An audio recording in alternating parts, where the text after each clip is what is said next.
Welcome to the Game Disc Podcast, where every week we wrap up all the biggest gaming news from last week, tell you what to expect this week, and decide the top 100 games of all time. I'm your host, Simon SD, and I'm joined by my co-host, Noah SD. And today, we're going to talk about how all the big publishers are in their selling era, and then we're going to go on to the final week of March Madness and decide which rhythm game is going on the top 100 games of all time. We will get to all of that, but first, Noah, how are you doing today?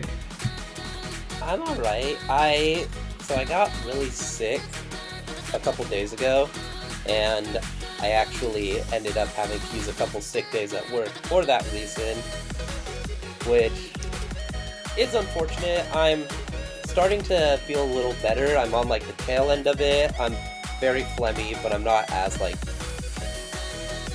that. I'm not as ill feeling, but yeah, just kind of getting the gunk out.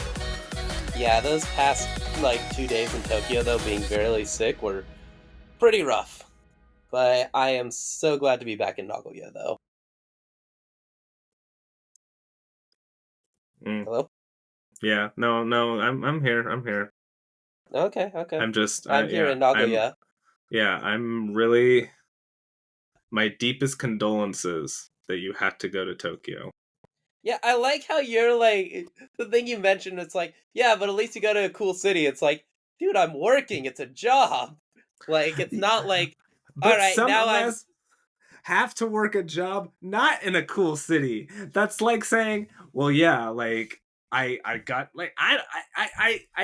my example was going to be, that's like saying, yeah, I had to go to Tokyo to work, but that's literally what you did.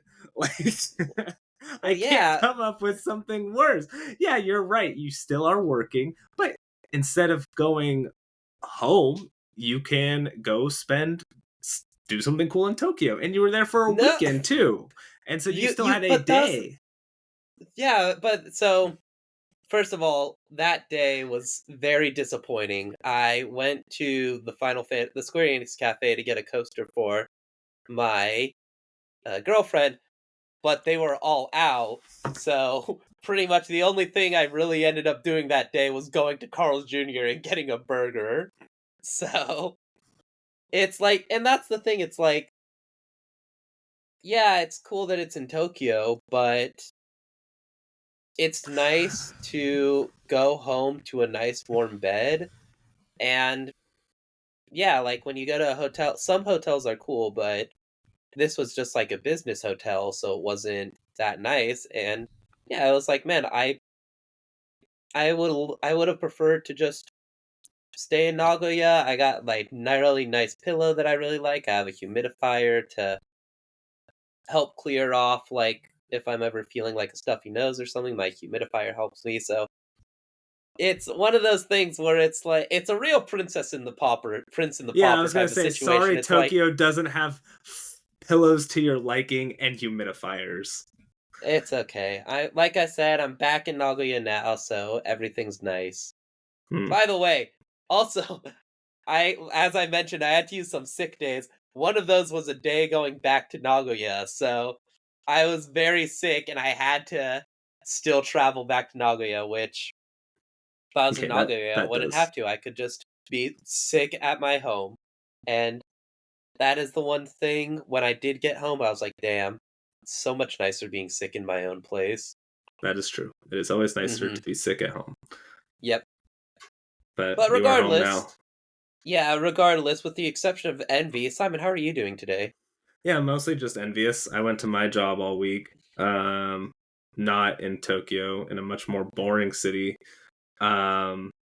But I had Friday off. You chose to move. Well, yeah, because I needed to afford to live. That's fair. That's but I had a 3-day weekend. It was good. Nothing too exciting. Just another good long weekend. Went couch shopping. That was fun. I need a new couch. Yeah. But yeah, that's enough about not important stuff. I don't have anything important to say. It was very uneventful. I went to work, I looked at furniture, and then that was it. So let's just get into this podcast. So the way things worked out this week is that there was some news, but pretty much all the big stories this week were can all kind of be grouped up into layoffs and sales. So it seems like all the big publishers are selling everything. I don't even have a good segue. We're just going to go right into it. So, well, Justice League, Suicide Squad Kills the Justice League is on sale for 40% off on PlayStation Network. So yeah, there are a lot of big sales going on. Yeah, and I would even say that companies selling other companies is even bigger, and that's what's happening. So, kind of the big one, which was rumored, to be happening, I think last week when Toys for Bob, not Toys for Bob, I don't remember which company.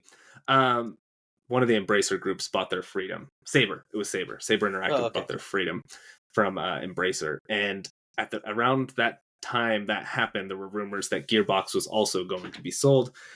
And that did happen. Embracer has sold Gearbox to Take-Two for $460 million. Just to give you an idea of that number, Embracer bought Gearbox for up to $1.3 billion, depending on performance. Mm-hmm. So if they did better, they'd have to pay more for Gearbox because Gearbox was independent at the time. But they paid $363 million upfront. So in cash or whatever, I think it was actually mostly stocks. They paid $363 million, ended up selling it for $460 million. I don't know how much they paid later, but that was in 2021. A couple of other small things that came out about this sale. Randy Pitchford is still going to be in charge of Gearbox, and Borderlands 4 is in development, which both of those I think most people knew. Do you care if I just go through all these, Noah, and then we can talk about everything kind of at the same time? Because we're just going to repeat ourselves. Go ahead. I think that's the way to do it. Also, Sega is selling Relic. Relic developed the new Age of Empires game and is most known for the Company of Heroes games. They, unlike Gearbox, who is under Take-Two, Relic is going to be independent, but Sega will be cutting 240 jobs across Creative Assembly and Sega Europe. If you will recall, Creative Assembly was fearing these layoffs when Hyenas was canceled, I think late last year. Hyenas was going to be their kind of free-to-play live service game. Maybe not free-to-play, but it was going to be a live service game. Also, Nintendo is cutting some contractor roles. These are not full-time employees. They are testers. I think some of them are being canceled. Others are just not being renewed.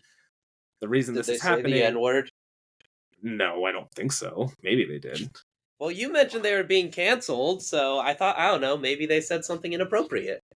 No, they're not being canceled because by society, their contracts are being canceled because Nintendo doesn't want to pay them anymore.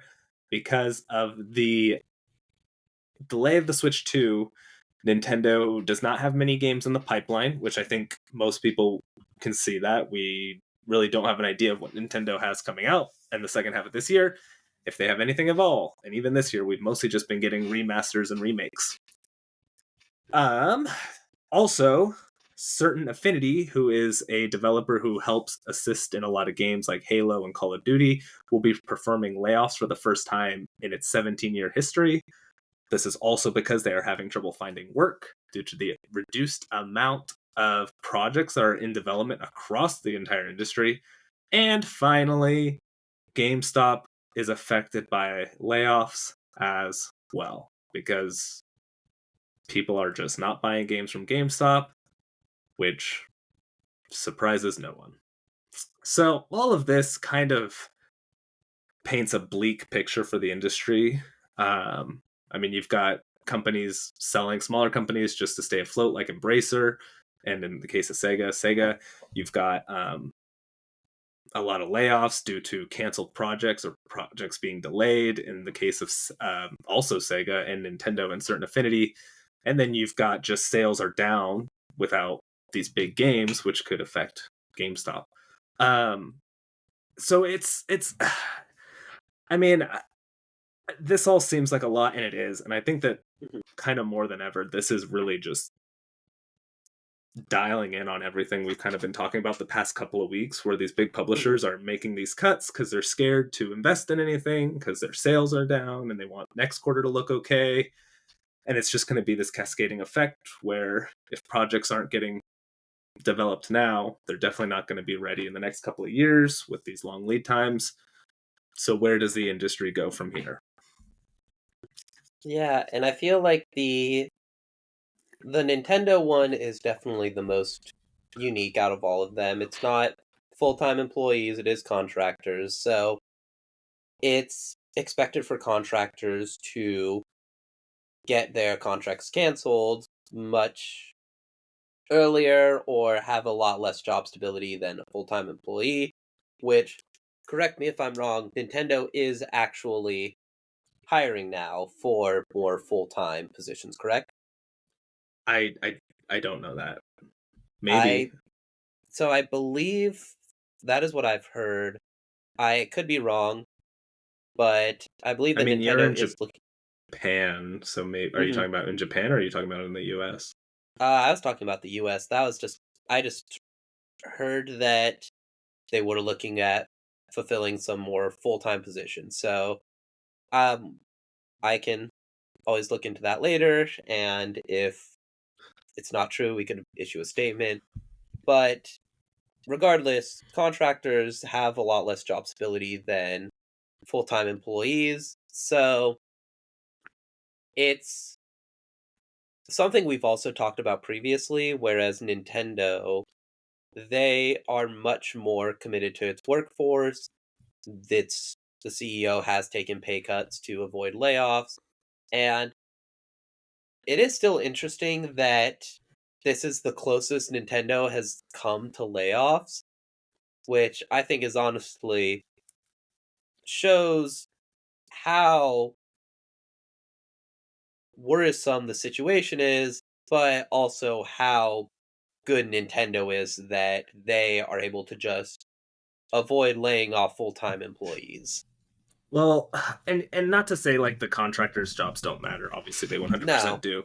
I think, but I think the issue is I think Nintendo's role is or its uh layoffs or I guess Yeah. cancellation of contracts is very different from the other companies on this list. Mhm. I think Nintendo's are unique specifically to Nintendo, where they needed more time for some of their games to sit in the oven so that they could have a strong Switch 2 launch. Because again, the rumor is they delayed the Switch 2 so that they could have a stronger software lineup at launch. Mhm. And obviously, if those games are pushed out and their testers don't have anything to do and their contractors, no company is going to want to pay their people to just sit there because Mhm. if there's no games to test, then why do you need testers? Mhm. Which is a shame. I wish that maybe Nintendo had smaller projects, but also Nintendo's projects in general are kind of small because Mhm. it's kind of more something caused Nintendo's strategy to have to change. And now instead of launching this year, they have to launch first quarter of next year. And so everything just got pushed back. So I'm be willing to bet a lot of in the next couple of like next quarter, basically, once Mhm. we get past this, they probably will start needing those contractors role to start testing these games that were delayed a little bit. Um, but again, hopefully it's not an issue with Nintendo where they don't have a whole lot and we're kind of back in the Wii U era. But I hope Nintendo has learned their lesson from the Wii U and they have a strong software lineup and support for the Switch 2. And it's just this one little hiccup and they won't have to do this again. The other companies, again, they're just making these really expensive projects and they don't always pan out. They cost way too much money to make. I mean, think about this, Noah. I'm just looking at this number. Um, Take Two purchased Gearbox for 460 million. Mhm. Spider-Man 2 cost almost that much to make. That's one Oh, game. jeez. Like it cost 300 million to It make Spider-Man 2. Like so for an extra 160 million, you could have bought in the studio behind Borderlands. Like obviously Spider-Man sold better than Borderlands, I'm guessing, but yeah. I mean, Mhm. that's just something's got to change. That's the games are just getting way too expensive and these companies need to figure out how to make smaller games. They need to diversify their portfolio. Every if you look up any stock investment advice, they always say diversify your portfolio. That way, if one industry does bad, the others can lift Mhm. it up. that applies to companies too. Diversify your product offerings. That way, if people are tired of something or if something goes wrong, you've got other projects in the oven. But instead, it's just, they need all hands on deck just to get these $300 million games out, and they just take way too long. Yeah, and I But mean, I think that's why Sony, of course, is a very diverse company. I mean, they sell TVs, they don't sell phones anymore, do they? I I think know they they still used to. technically do, but not really. Okay, they sell phones, they sell life insurance. They they do sell a lot of different things, which yeah, for those of you unaware, Sony does in fact sell life insurance in Japan. That's one of like It's their actually, big it's one of the it's most profitable businesses after I think gaming recently overtook it, but it was for yeah. a long time their most profitable. Yeah, which given the fact their life insurance is only in Japan, that's pretty good.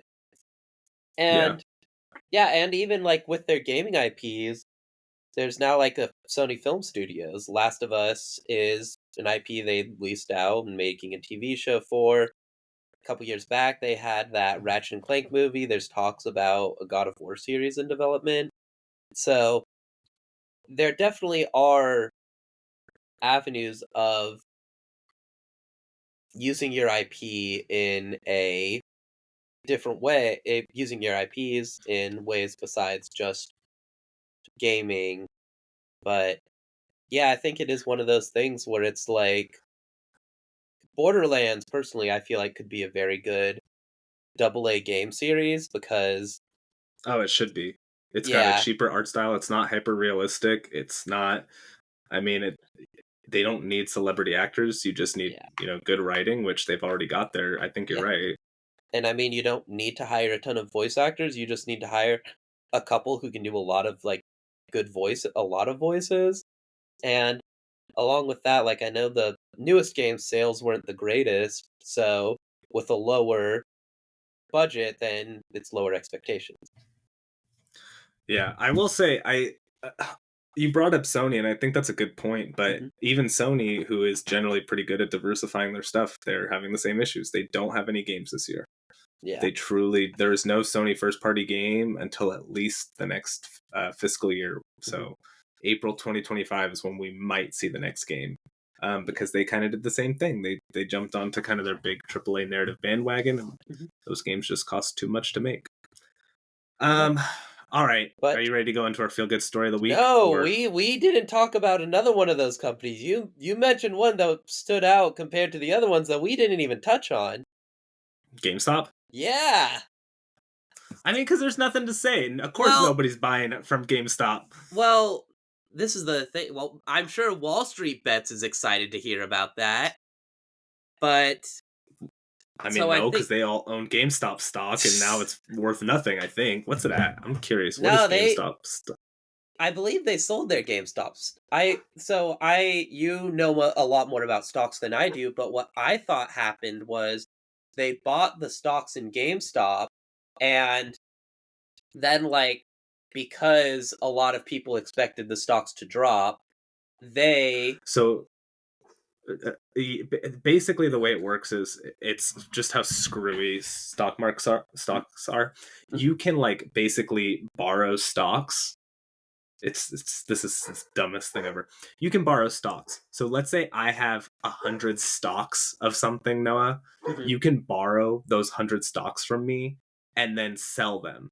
mhm, And then if I'm like, okay, you borrow these stocks, you have to pay them back in 2 months. mhm, Um, you borrow my 100 stocks, you sell them, and let's say you make $10 a share. And mhm, then in 2 months, you're like, okay, I've got to pay back his 100 now, but I think it's gonna be cheaper in 2 months. So then you buy it for $8. So then you made money. I still have my stocks. mhm, Basically, somebody at Wall Street Bets realized the number of borrowed stocks was more than the number of stock actually available. So basically, yeah, you could buy GameStop stock. If everybody bought GameStop stock, at some point, these people who borrowed the GameStop stock, it was called shorting, would have to pay it back. So that's what they did. They all bought it, and then these giant investment firms who were banking on GameStop failing because they borrowed the stock now mhm. had to pay a bunch of money because it was time to pay back the stock. So that's why it shot up.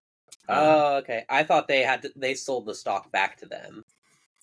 Well, they did, Oh, because that's the thing. If they had 2 months or whatever to yeah, pay back the GameStop stock, whatever it was trading at, they had to pay that yeah. much. And So because there was all these companies trying to buy the GameStop stock because they all had to pay it back, that's why it shot up. So there's yeah. your So Wall Street brief Bets lesson in doesn't own economics. it. They don't own it. They sold it already, right?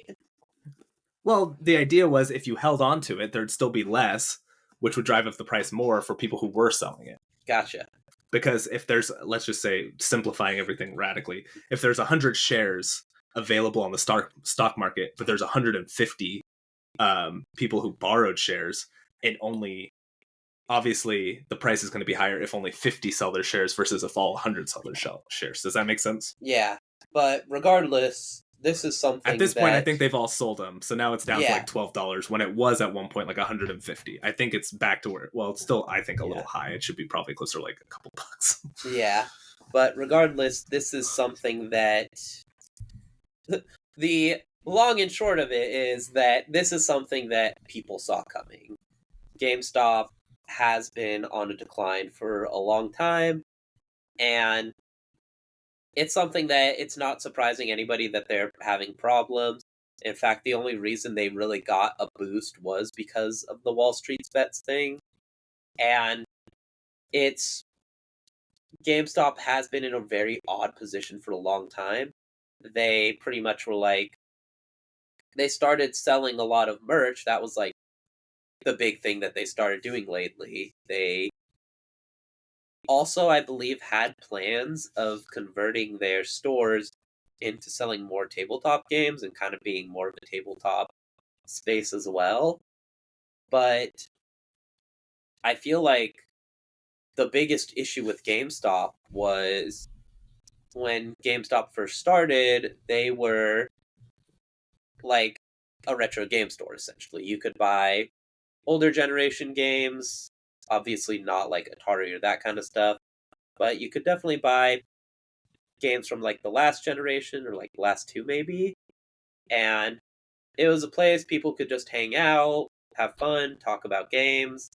And then of course, the whole like rewards program, credit card thing that started affecting every retail store, started affecting GameStop as well. Just became a lot more corporatized, a lot less fun. And now that retro game stores are back and everybody loves them, GameStop is just so big that like even if they wanted to try to do that and create an atmosphere that GameStop had originally in the past, they just can't because they can't Well, I think expand it's. those I don't even resources. think. I don't even really think that that's the problem, because I mean I've been playing video games my whole life. I've Yeah. never just hung out in a GameStop. And originally they did talk about how they wanted their stores to be these hangout spots. I think that was like when Reggie was on the board, and then I don't know why it never took off. I think because it was just too expensive to remodel, and they didn't want to spend the money on it. Which, wow, company thinking short term. Who would have guessed? Yeah. The problem with GameStop is their whole business model was predicated on buying new games Mhm. from its customers Yeah. who paid $60 for a game, giving them 30 and then selling that same game for 55 or 50. Yeah.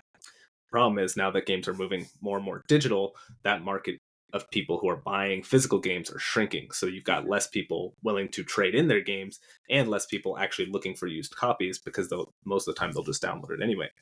Yeah. And then, of course, like you said, you are right about the corporate things. People got tired of, hey, do you want to? For me, it wasn't even the credit card; it was the pre-orders. It was, hey, Mhm. you want to pre-order? What games do you want to pre-order? What games do you want to pre-order? You want Do to you want to pre-order pre-order Call of FIFA? Do you Duty want to? Infinite Warfare?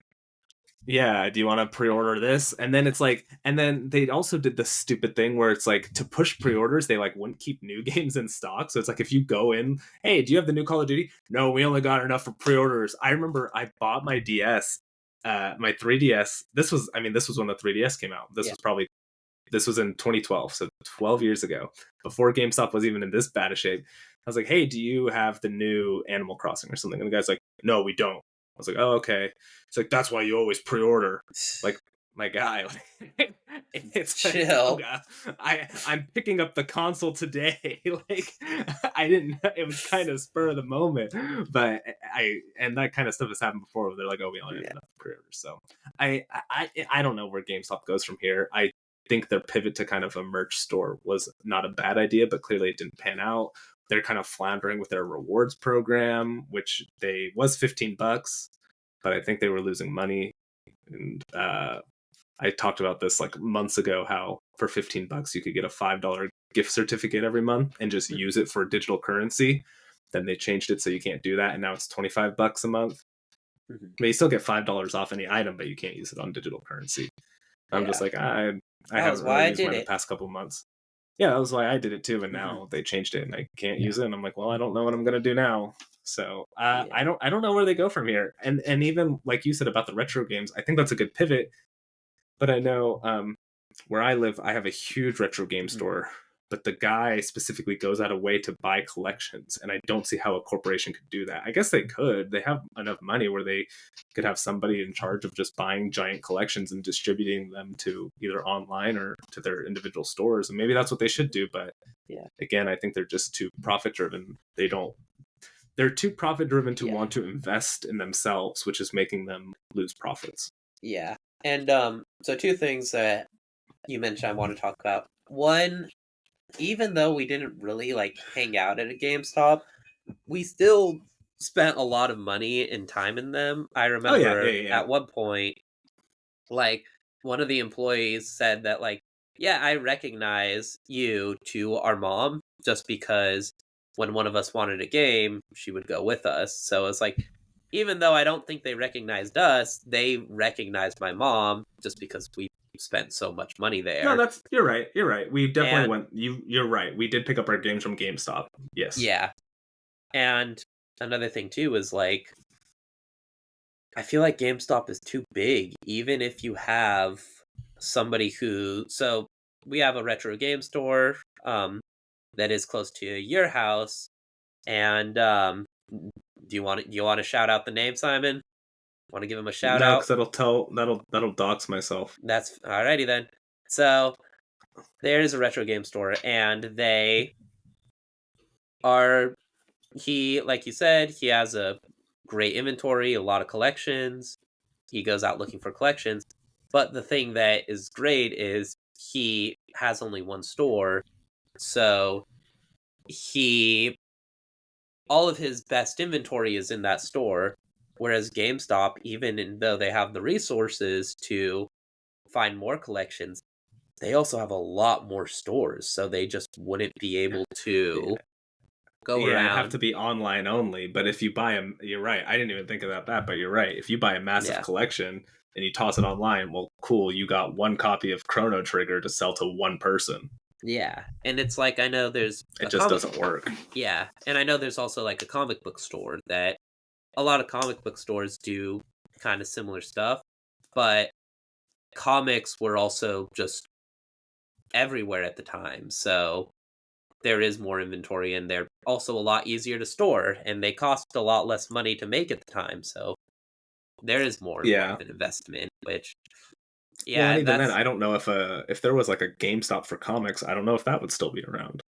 yeah, I mean, I think you're right. I mean, it's just like, hey, you want to pre-order the new issue of Spider-Man? You get a variant. Well, every comic store does that. They're all like, Oh, open a that's poll list with us. That's how I mean, but it's different, right? Because you're right, comic books are niche, so you actually should. Okay, you don't have to pre-order your games. You should pre-order your comics because it tells your store, tells your local store how many they should be ordering, and they run on razor thin margins. So if you want comics to keep coming out, pre-order your comics. Don't worry about pre-ordering your games. Games are yeah, fun. comics need all the help they can get, and which is funny because this entire podcast we're like, man, the games industry, they're really going through rough times. But I mean, it's But I think it's yeah, different because the game industry is going through rough times because of decisions made by higher ups. Comics are going through rough times because they're just kind of a dying medium, which is a shame. yeah, Somebody who loves mhm, comics, but they're fine. I think comics are actually still doing pretty well.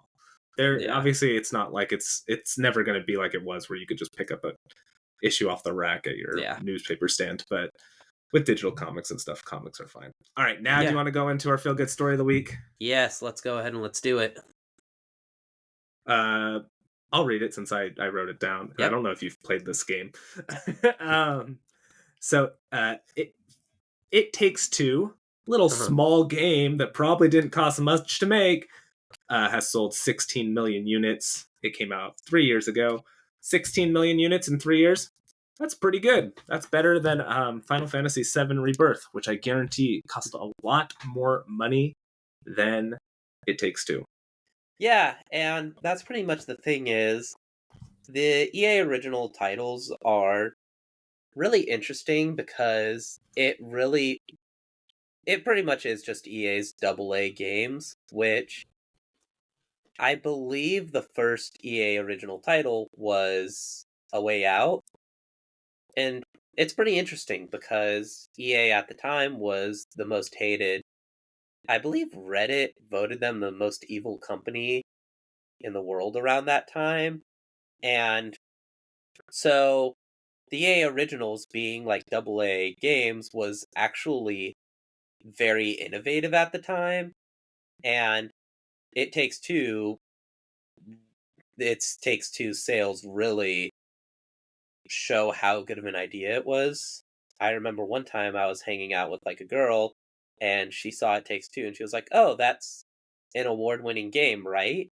And so the fact that a girl in Japan who really didn't play games knew how like big this game was, I think that really shows that yeah, AA games, there definitely is a future and it shows that yeah, we really don't need AAA games all the time, and it's great. It's well deserved. It Takes Two was a very unique title, and so the fact that it's selling so well is great.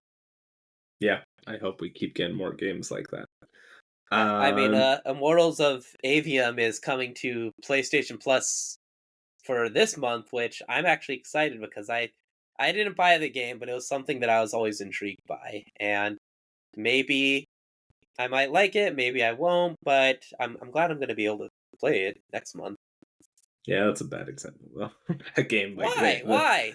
because what do you mean why? The whole game like that was a massive failure. Immortals of okay, but to be fair, people said the same thing about Alpha Protocol, and I ended up really liking that Well, game. no, I'm sure Immortals might be good, but kind of us talking about AA games being successful. Um, Avium is a bad example. I mean, but hey, who knows? And I'm not Maybe saying Avium's bad. I'm just saying it wasn't successful.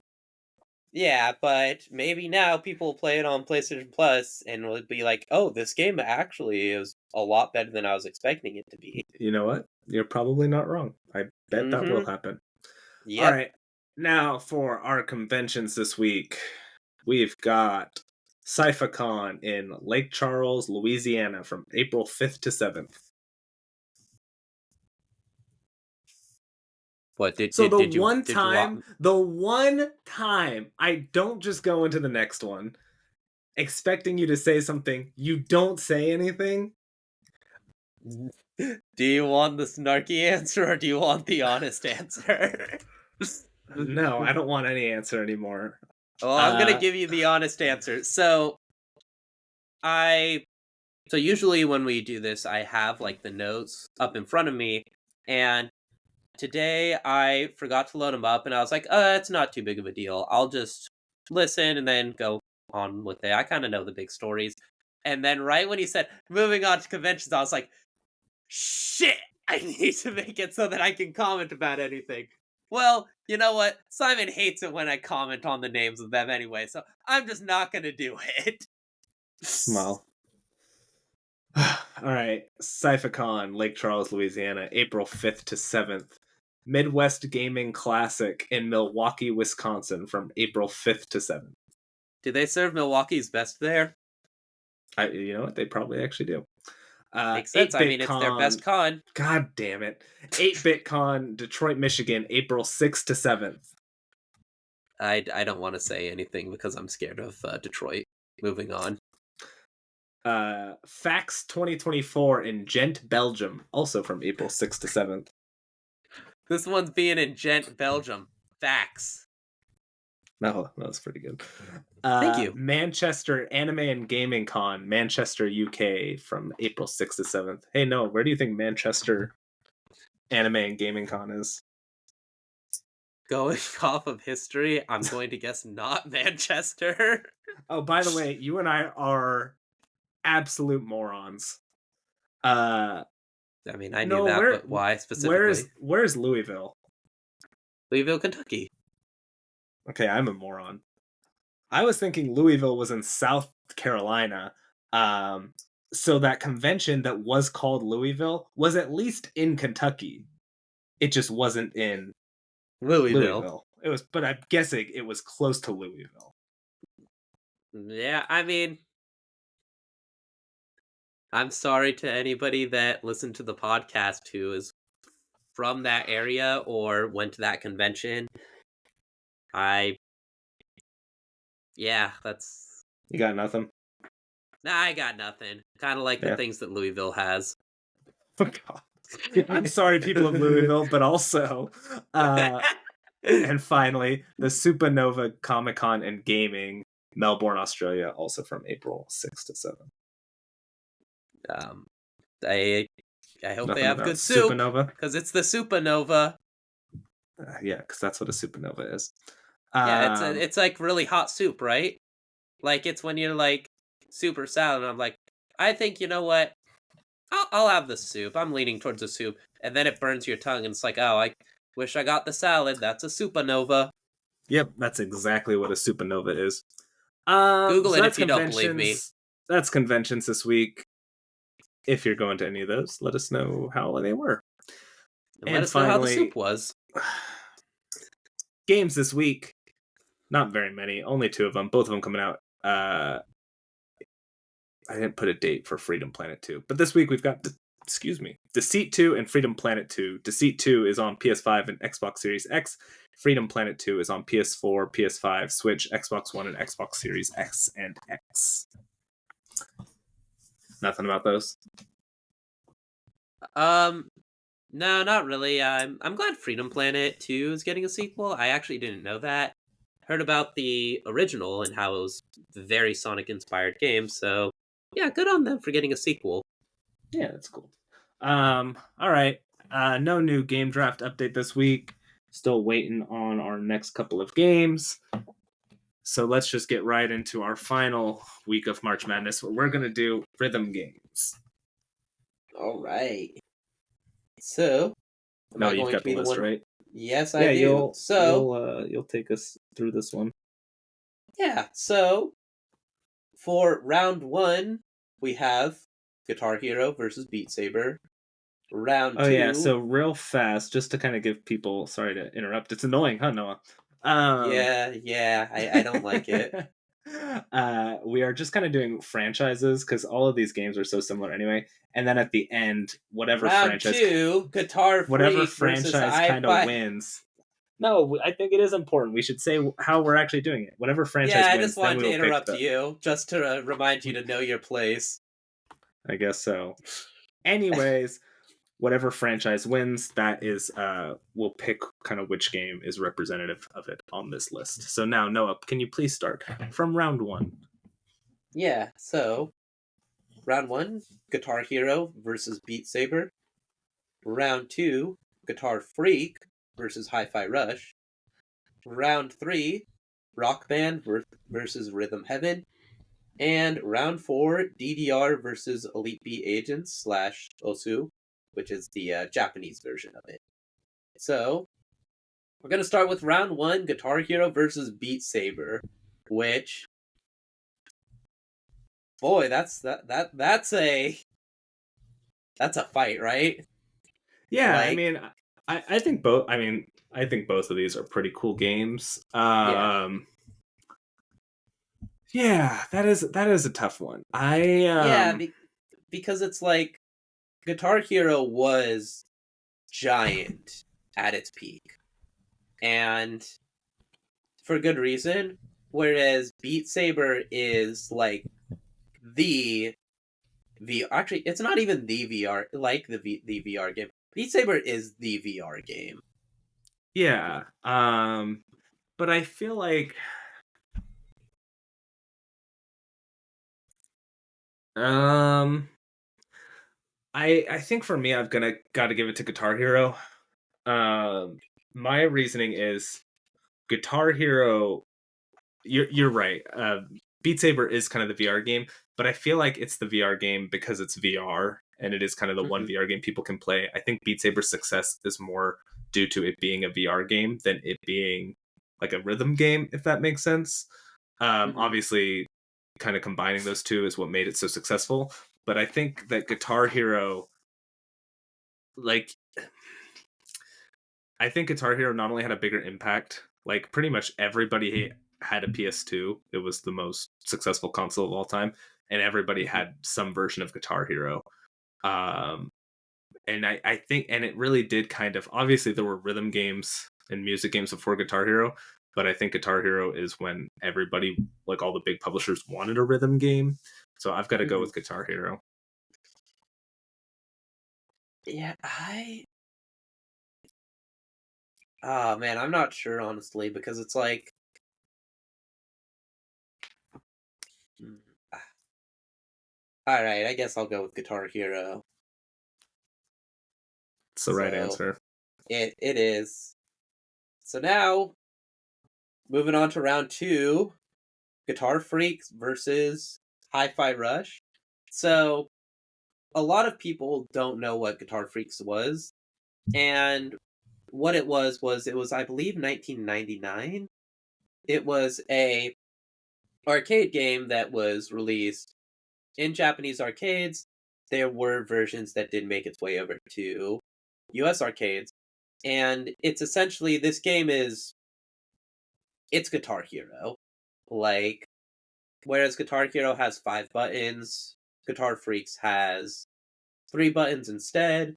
And you know how in Guitar Hero you lift up the guitar to do star power? Mhm. So in this, you lift up the guitar, it's actually kind of like a button, kind of like how in like Rock Band, the kick pedal is like a button, but it's unique, you know what I mean? Yeah. Yeah, the I like how you're getting interrupted ri- by your Siri or your Amazon my Echo. Apple Watch. Yeah, Yeah, well, he just wants to contribute. I mean, we have our biggest fan who hasn't interrupted yet, but I that's mean, I true. guess maybe my Apple Watch also wants to contribute. But regardless, raising the guitar in that was kind of like a button as well. You could still use other buttons, but sometimes it would tell you to do it. And of course, the song list was different. It was all like Japanese rock songs and J-pop songs, but it this game really did lay down the groundwork for like the music game genres. It introduced a unique controller in the guitar, and actually in that same year, Drum Mania, which pretty much was like a precursor to Rock Band's drums, also came out. So I had to choose. I specifically chose Guitar Freaks. That is why it's on this list, and it is going on against Hi-Fi Rush, which I don't think really needs as much of an introduction. Yeah, and um yeah, I mean you pretty much said everything about Guitar Yeah. Freaks. It's kind of the precursor to Guitar Hero. It's why we have Guitar Hero. I will say I think this one's tricky for me because obviously Guitar Freaks is mostly Japan. I mean there was a local arcade that had it here, but Yeah. I definitely have stronger feelings for Guitar Hero. Hmm. Um and for me at least, I yeah, I don't even know who I'm gonna give it to. I think I've got to go to Guitar Freaks just because it did kind of create Guitar Hero, which kind of created the rest of the rhythm game craze Hmm. of the mid 2000s. But I don't want to sell Hi-Fi Rush short. I think Hi-Fi Rush has some of the best writing in Hmm. like almost any game. It's absolutely fantastic. All those characters are so likable, and Hmm. I think the way they incorporated music into an action game is almost flawless. And Mhm. just little things. The way the whole world beats to the music is also super impressive. Mhm. But yeah, I think I've got to give it to. I'm guessing you're going Guitar Freaks. Yeah, just because, like, I think it is difficult to talk about because it is a game mostly for Japanese people and the Japanese audience, but if this is the top 100 games of all time, it's not the top 100 games for Americans. And Well, it even though is. there is, Hold on, I hold mean, on. that's, I think we need to have a discussion right now. It is the yeah, top 100 games for American because as Americans, that's what we know. that's You and I fair. haven't you and I haven't played Mother 3. We can't put Mother 3 on the top 100 games list, right? Yeah. Well, if you want to be more specific, it's top 100 games that we have played of all time. But my point But is, I think that we do have to take that into consideration. I I see I'm the opposite. I feel like we need to try to take other games and other cultures into But consideration. that's impossible. We can't do that. It's impossible to do it 100%, but we have to at least try. I think I disagree because let's say okay, Well, tell you what, where if it gets to the so point where you're we have to fight about it, I we'll get to it. Guitar okay, Freaks is well, going on tell to, you what, well, real actually no, let's just have this discussion now because the next no, round is no, going to be Simon, Guitar Simon, Hero. Simon. What? Exactly. So next round is Guitar Freak versus Guitar Hero. So we will have this discussion then. No, but let's just go into it now. Let's just figure that out first Okay.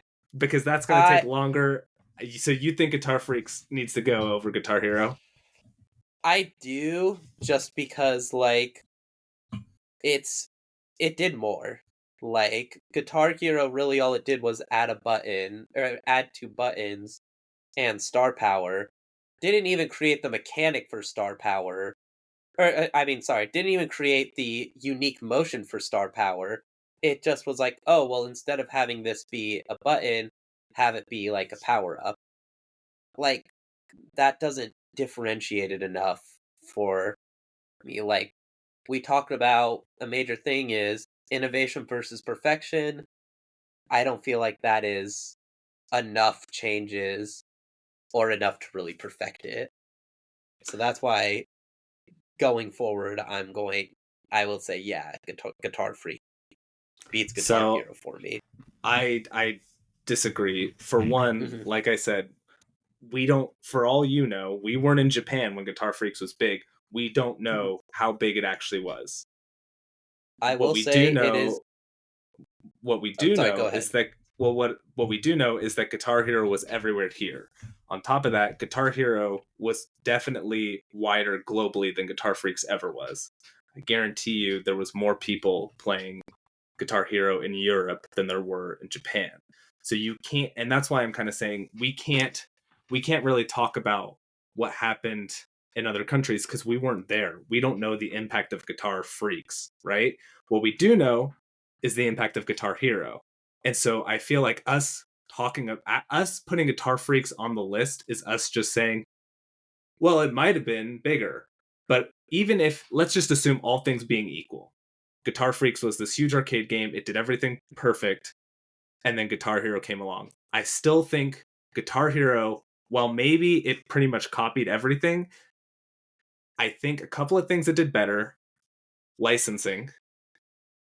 And you could say, well, Guitar Freaks was Japanese songs. You're right, but obviously the US has a much bigger music industry globally than Mhm, Japanese artists. I think that that's mhm. true. I don't really think you can argue with that. No, that So is something those you can't argue. those licenses definitely were bigger. On top Mhm, of that, Guitar Freaks was mostly an arcade game. Guitar Hero mhm. brought that into the home, which I don't think can be understated or overstated.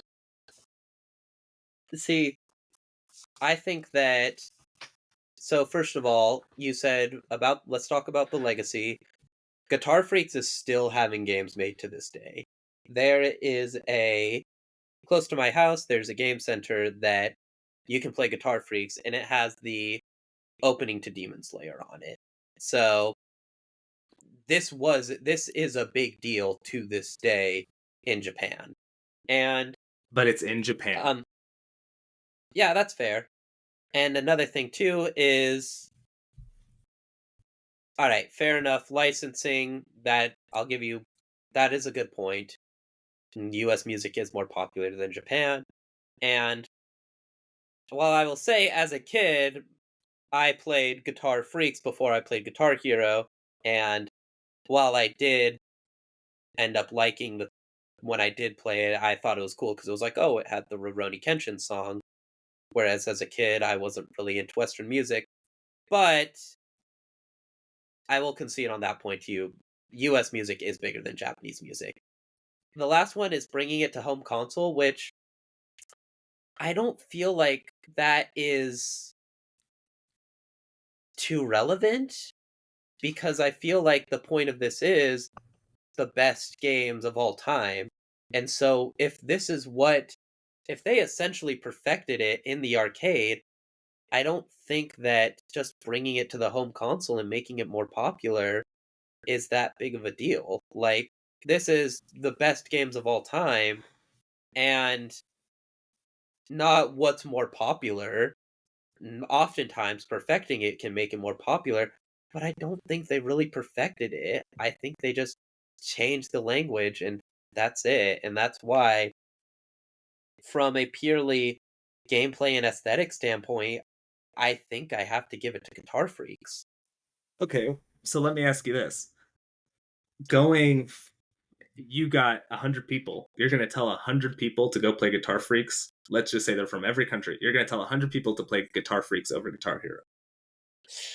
All right, that's actually a very, very good point. I know. It's but I think then that it's just, oh man, that is a good point. Are they gamers or just normal people? Just 100 Because random I feel people. like that's the thing is, Some of them I feel might like some the of them thing might be is, from Japan. Some of them might be gamers. Some of them might not be gamers. It's just 100 random people pulled from across the world. it's that is a good point, but I hate it because it essentially says like, hey, I know that you are more original and you did more, but it's like what I feel like is that's like somebody said a joke and it was a great joke, but then somebody else said it louder and then everybody laughed. It's like who is credited with really making the joke? Well, but it's not, right? Because they did more than just repackaged it. They did make it palatable to people. So they put it on home console because they realized that was what most of the market was. They didn't keep it just in arcades, and they spent the money to get licenses for songs that a majority of people would care about. I And mean, I think that it's hard to make the case that the Rurouni Kenshin song is as big of a deal as Guns N' Roses. yeah, and I think it's just like one of those things where first of all, like this was 99, so arcades were still alive and well. They maybe weren't in the heydays of like the Street Fighter 2 days, but they were still there. So I feel like the home console thing isn't as big of a deal. And like I said, it really boils down to the track list, which then what if somebody doesn't like US music? Well, yeah, but at that point, that's like saying, what if somebody doesn't like the shape of the guitar? Like at that point, that my point was just it. Guitar Freaks created it, but Guitar Hero, Oh, it, I mean, because it's funny you what? mention what if they don't like the shape of the guitar because I'm now thinking like, well, actually, the guitar in Guitar Freaks was heavier. So, I mean, um, that's something else too. I get, and that's well, again, although I guess the guitar heavier is in not Guitar better. Hero Arcade, what's that? Heavier is not better. No, no, I was thinking it was worse, but then I was thinking like, well, actually, so like the guitars in Guitar Hero they were lighter, but then I was thinking like, well, actually, in Guitar Hero Arcade they were about the same weight.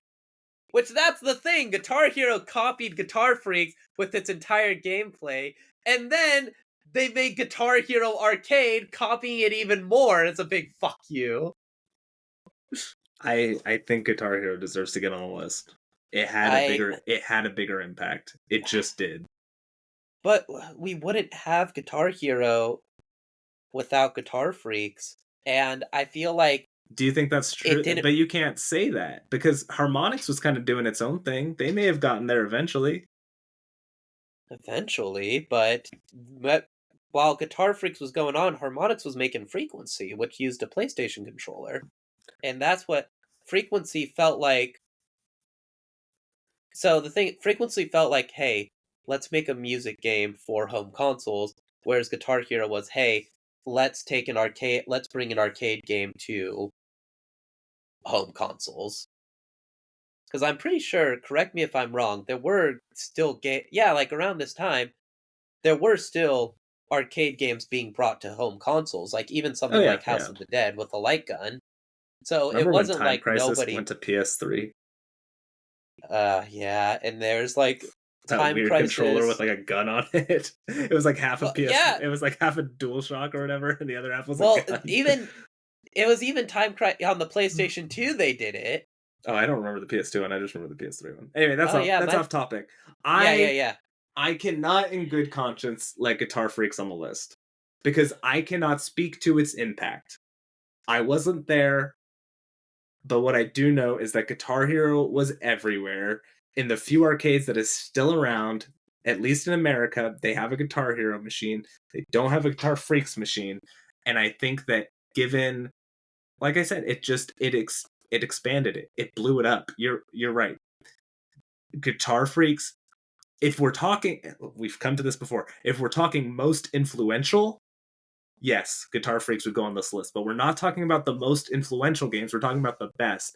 And I think the top 100 games should be, you throw it on, you give this list to anybody who plays video games and they're going to like it. And I think that unless that person specifically likes Japanese music, they're going to have a better time with Guitar Hero. Not only that, but Guitar Hero is a little bit easier. Once again, making it a little bit more accessible. I don't like it, but I'll concede Guitar Hero. I did it. I actually got you to concede once. Yeah. I think this is the first time I've done it. I like I said, I don't like it. And I get where you're coming from, but we weren't there. Yeah, I just like I said, I don't like it, but it's like all right. So Guitar Hero's going to the finals. Yep. The next one, Rock Band versus Rhythm Heaven. Rhythm Heaven, no doubt. All right. I was gonna argue Rock Band, but I'll give you Rhythm Heaven. Rock Band just did. You know. I'll give you Rhythm Heaven because you let me have Guitar Freaks or Guitar Hero. Well, no, this is I was. You want to know why? This is probably closer. It is better. Yeah. You want to know why it's Rhythm Heaven? Huh? Because Rock Band once again fucking copied Guitar Freak, and they copied Drum Mania. They just did literally the exact same shit Guitar Hero did. Okay, we can give it to. You're right. All right, we'll give it to Rhythm Heaven. Yeah, that literally, it's just. Yeah, that's literally it's. They did what Guitar Hero did, but whereas at least Guitar Hero was the first one to popularize it, Rock Band didn't. Okay. All right, so Rhythm Heaven. This is a fun one. DDR versus Elite Beat Agents. I need to look up what the name of this game was. DDR? No, the Elite Beat Agents Japanese game. Oh, it's something weird. Osu Tatakae Oendan. I think that's how you pronounce it. I personally like EBA more. But we also do have to acknowledge DDR also had a very, very big impact. No, you're right. If we're talking impact, which is my whole Guitar Hero one, DDR was But I always felt like my issue with DDR is it's hard. Like it's not very approachable. Even on easy, it's kind of hard. Maybe I just have no rhythm. I think so because I tear it up on whenever I play DDR. Which, by the way, in like the most recent release, which I think it's been like a surprisingly long while since there's been a new DDR game. Has Party Rock Anthem. Oh, that's pretty cool. Yeah, at Yeah, some point it's DDR. But so you're going DDR. I don't know. Like I said, this is a fun one, but it's I like so I feel like we I don't know. I like we EBA. have to go once again. We're going by innovation and like well, actually, they're both very unique, and that's Yeah, one of those things that's like if we're going so. innovation, I kind of want to say EBA because DDR could have made whatever game they wanted to make, and because it was like an arcade, they made that whole panel like they were Mhm, able to make whatever they wanted, and they just settled on that. And not to like discount it, like what they came up with was very impressive, mhm. but like Elite Beat Agents, they were limited to the DS. They had a touch screen and that was it. And not only did they could have just said you have to tap these in motion, but they didn't. They came up with all kinds of like crazy cool things. And most impressive of all, some of those covers are just straight up better than the real versions. Okay, so first of all, I'll give you that on EVA, Jumpin' but Jack see, Flash on Elite Beat Agents is so much better than the Rolling Stones version, and it's not even close. And I'm and actually mad at Elite Beat Agents because it has ruined that song for me, and I cannot find a good version that sounds close to the cover. and but there is something though. I actually disagree with you. So you think the confines make it better, whereas I feel like that's a point in DDR's favor because they were like, so it was pretty much how do we make a rhythm game work on our platform? DDR was how do we make an arcade game, like a rhythm arcade game work? Okay, now let's change it. So we're going to make a controller specifically for it. And it's like, kind of like Guitar Hero, I think Amped is what it's called. It was the DS game for it. It actually had a unique controller that made it so that, like, yeah, you could play Guitar Hero, but it made it different than just the normal DS functions. And I think that's something we have to talk about, take into consideration. Like, Guitar Hero itself, the controller was what sold Guitar Hero. And Yeah, DDR was the first rhythm game that was like, hey, let's not play by the rules. Let's make our own rules and introduced a specific controller for the game. yeah. I mean, it's up to you. I would go EBA. I personally have more fun playing EBA than I do DDR, and that's kind of what it comes down to for me. If you Yeah. want to do EVA though, or if you want to do DDR though, I can go either I way. mean I'm not I mean opposed. we are talking about something you said a lot about that was important for Guitar Hero is impact. DDR did have Let's a DDR, like it did so much for the genre, like the impact. And I remember like even our sister's friend, I believe like she had a PS2 and she had like a DDR dance mat. Like there were a lot of people that had like that weren't huge like gamers, but they had a DDR, like a PlayStation 2 and DDR, yeah. which like if you want to talk about impact, like that is a big thing. Well, I was And only. it's I like mean, for me, gameplay is always going to trump impact because it's mhm. like I've said, it's the top 100 games of all time, not the top 100 most influential. I personally have more fun playing EBA, but you're right. DDR had a more of an impact. So for me, I would say EBA because I think it's a more fun game. But I could also make the case that DDR should go on to the next round. I can kind of go Yeah, either and way. that's the thing that it's like, oh, this is see, this is really interesting because what's gonna come next is one of these games is going to go against Rhythm Heaven, and so then it's like, oh man, like this is a really hard one. Yeah. Um, if you I'm just thinking. Um,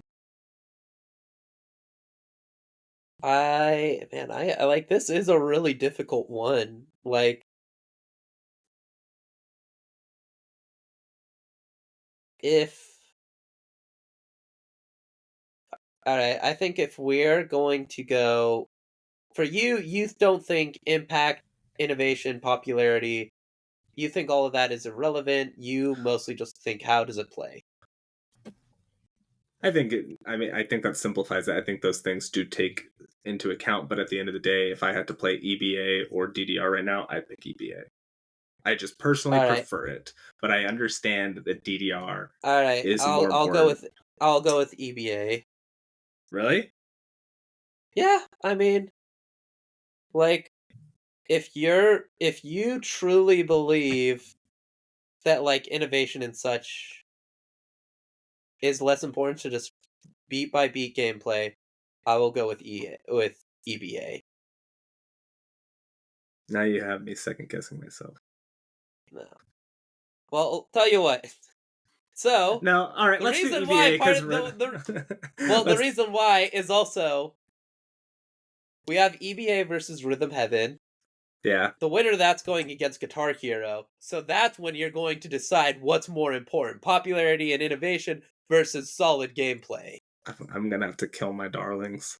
Yep. All right. Um So wait, so is Guitar Hero in the finals? Yeah, because it went up yes. against. Yeah, Okay, because I was gonna say let's hold this discussion for later, but you wanted to do Guitar Hero well, versus because we Guitar were Freak, already right? in it. We were already there, and I knew we'd have to do it. So okay, so it's a Guitar Yep. Hero versus either Rhythm Heaven or EBA. Yes. Um, for me, it's EBA. I've just played more of it though. Yeah. And Rhythm Heaven's great. It's It has some input lag, doesn't it? I don't think so. No, okay. Maybe I'm thinking of a different But game. yeah, Rhythm Heaven it's great because Heaven is great. It's kind of like a WarioWare type of game, if I'm not mistaken. Like, or no, it's not. But I would say it's really cool. It's really nice, really personable of a game. But EBA is all those I, things too. yeah, and I feel bad discounting Rhythm Heaven so easily. But I think I got to give it to the EBA. Yeah, for me, it's EBA also. All right, which brings us to the final Guitar Hero versus Elite Beat Agents. I don't like this very much. But I'm glad this happened because if the final round was Guitar Freaks versus EVA, there was no way I was gonna win that one with EVA. And I'd rather have Guitar Hero on the list than Freaks. I mean, yeah, I my my brain is saying Guitar Hero, but my heart says EVA. Yeah, my I'm going all in on EBA. Yeah, EVA, let's do it. Let's do Yeah, it. and do you want to know why it is? Yeah, because Because I want you to make me I feel better about this decision. yeah, because I reluctantly chose Guitar Hero, but it was like, well, what game has a bigger impact? Well, Fuck Guitar Guitar Freaks had a Hero, bit. EVA, Yeah, baby. I was like, well, Guitar Freaks had a bigger impact because it caused Guitar Hero. So if we're not going by impact, we'll go just by gameplay. And if the controller doesn't matter according to DDR, well, then it should be just solid gameplay, which once again goes to EVA. Like, it was. I chose EVA because the previous rounds, the results for them determined the reasons to choose Guitar Hero were not relevant to me. And I mean that, but I'll just boil it all down. I'm just salty and didn't want Guitar Hero to win. That's fair. I don't care the No, reasoning. I'm totally no, fine no, but if I've been slowly pushing in ideas and basically making it so that EVA had to win this whole discussion without realizing it. Let's go. I will 100% per EBA on this list over Guitar Hero. all right. So, but in all seriousness, though, Guitar Hero was a great. It's iconic, and it is a huge it really was. It did start the music like rhythm game trend in America. Like, well, while Guitar Hero, even though like DDR lit the match, Guitar Hero was the dynamite.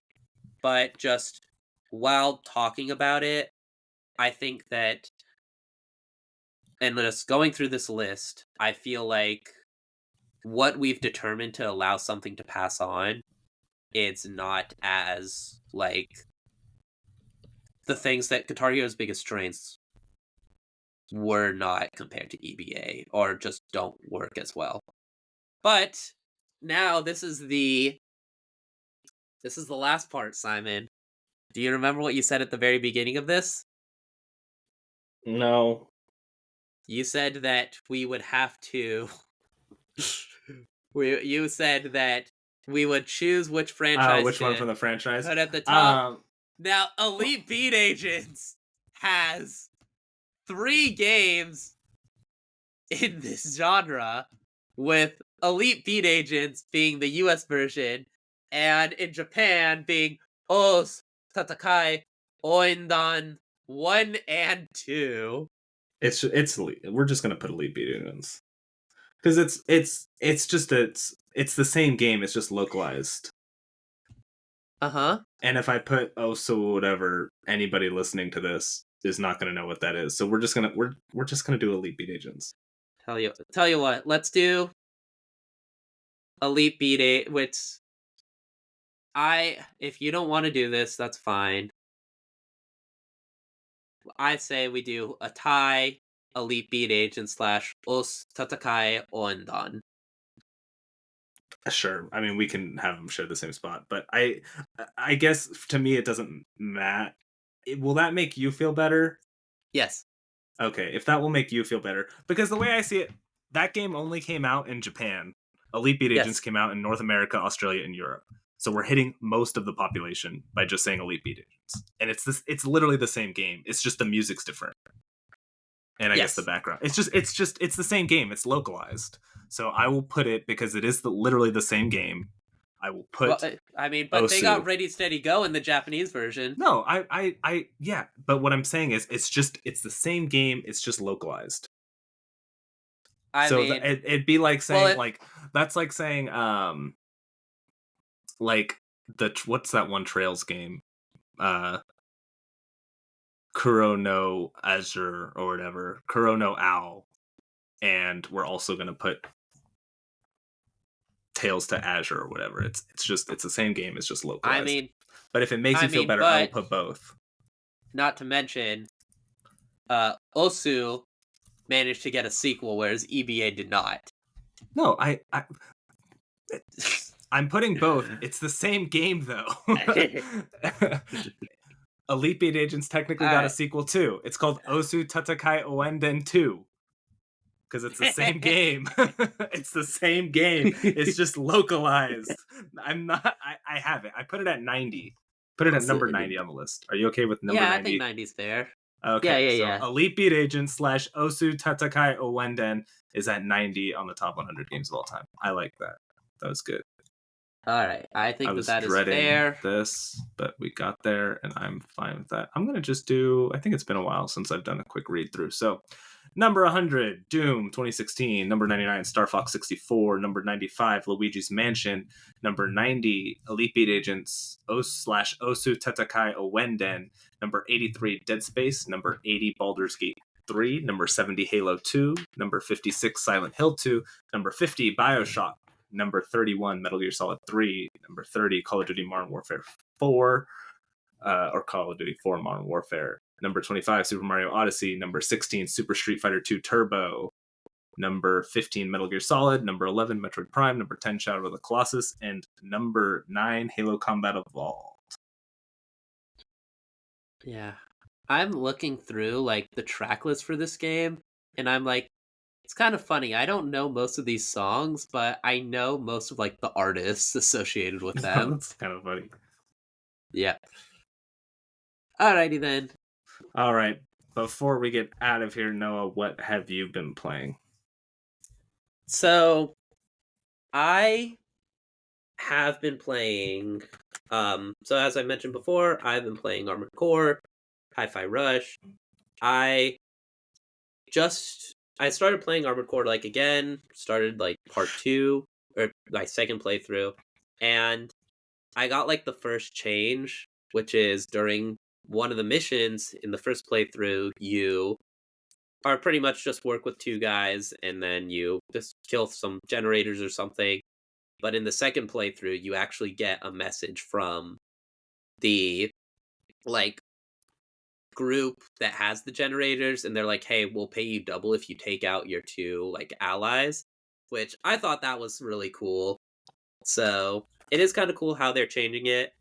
I also bought Power Wash Simulator because I was like, I just kind of want a game that's just like I can play a couple minutes and nothing too stressful, just kind of a relaxing game. And I'm also slowly starting to get back into Street Fighter as well. So, yeah, that's pretty much what I've been doing. But what about you, Simon? What games have you been playing? Yeah, still just working my way through Persona. I'm on like the second to last month of it, so I'm hoping to beat it in the next couple weeks. I really like it, but I am just at this point kind of ready to see the end. Um, and then I've been playing Prince of Persia and the Lost Crown. I got a little bit more into that after starting it last week, and that game's really cool. They do a really good job of kind of not holding your hand, letting you explore, but also I never feel like I'm lost. If I am confused about where to go, then I just go to an area I really haven't been, and I'm sure I'll find something cool. So, and then the combat's great. The bosses are a lot of fun. They're pretty difficult, but you get the hang of them after like one or two tries, and you're just right back in there. So they're never frustrating. Really cool Nice. game if you like Metroidvanias or even Souls likes. It's very similar to a Souls game in terms Mhm. of like you have potions that restock when you get to save points and stuff. It's like a 2D Metroidvania Souls game. It's really cool. So yeah. Other than that, that's about it. But all right, no, what do you plug in, and then we'll get out of here. All right, so real quick, I just got to say, live from New York, it's Saturday night. It's not. Specifically, Saturday Night Live season 34 through season 42, when they introduce the game changer known as Simon. Who am I gonna say? I have no clue. Set seasons 34 through seasons 42. Who was featured on SNL? Simon. Bobby Moynihan. Yeah, He's the back on it. Bobby Moynihan years. No, Oh no, no. season Oh 34 oh, to got it. season 42. Okay. Simon, none. I talked about Chosen and Lofi, two shows that have been canceled for years. I'm not talking about the most recent season of SNL. I'm specifically that's my plug for this week. SNL season 34 through season 42. That is Okay. it, because that's when Bobby Moynihan was featured as a not maybe not a star player. He was kind of a side Yeah, he person, was like honest more. featured. Yeah, yeah, he wasn't a star, which is unfortunate, but yeah, so highly recommend watching those seasons. In fact, you don't even need to watch the full season. Just look up any sketch with Bobby Moynihan and watch those. So, yeah, that's what I'm plugging. SNL season 34 to 42, any sketch with Bobby Moynihan. Okay. Cool. Yep, and I think that's probably the end of the Bobby Moynihan plugs. I mean, I All think right. that was a good run. First Yeah. started off Well. with Chosen, then Lofi, and then SNL season 34 to 42. Yeah. I mean, it's the end of March Madness Yep. too. So. Oh shit! I gotta spin Yeah. the wheel. The end of Moynihan Madness, baby! All right, I gotta spin these wheels real fast, and then I got to get out of here. So, Yeah, because so we so need why are we spinning the wheel, Simon? Because it's been a while since we've spun them, so why are we spinning them? we're spinning the wheel to figure out what we're going to talk about. So we're doing an SNES Genesis game, and we're going to do an SNES game. Okay, we're going to do an Okay. SNES game for our top 100 games of all time since March Madness is over. And with that being said, I'm going to get us out of here, Noah. Yep. Also, fun fact, with the introduction of EBA and Osu on the list, that is now our second handheld game on the top 100 games list. That is true. if I'm not mistaken. Or is it our first? No, I don't know. You might be right. Thank you to Pecan Pie on Upbeat for our intro and outro songs. Thank you to Zach Robinson for our logo. If you like this, please follow and or subscribe and consider leaving a rating and review so more people can find us. You can find other episodes of this podcast on Spotify, Apple Podcasts, Google Podcasts, and YouTube. But Google Podcast is going away as of April 1st, so maybe just move on over to YouTube. If you want to send us an email, you can do so at gamedisc.podcast@gmail.com, and we will read it on the air. You can send us questions, suggestions, or anything else you would like, and we will see you all next week where we talk about a SNES game.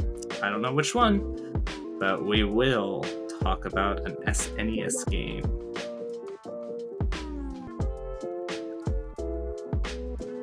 I don't think we don't have a handheld game on here. Yeah, that's our first one. So yeah, Elite Beat Agents, our first handheld game on the top 100. Yeah, cool. Nice. Yeah, good for it. What a fun. Not opposed to it. Goodbye. Yeah, bye.